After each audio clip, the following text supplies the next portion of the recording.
আজকে সকালটা শুরু হয়েছে সুন্দর একটা মেঘলা ওয়েদার আর কলকলে বাতাস দিয়ে।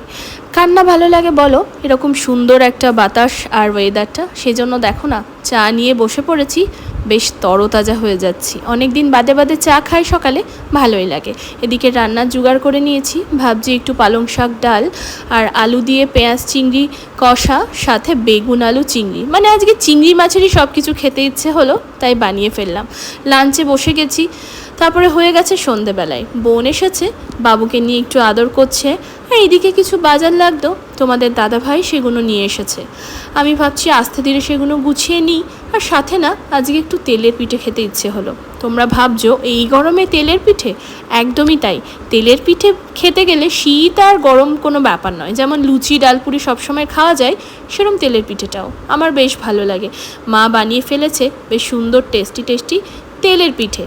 আর এর সাথে পিঠে খেতে খেতে ভিডিওটা এখানে এন্ড করছি। ভালো লাগলে লাইক করো। টাটা।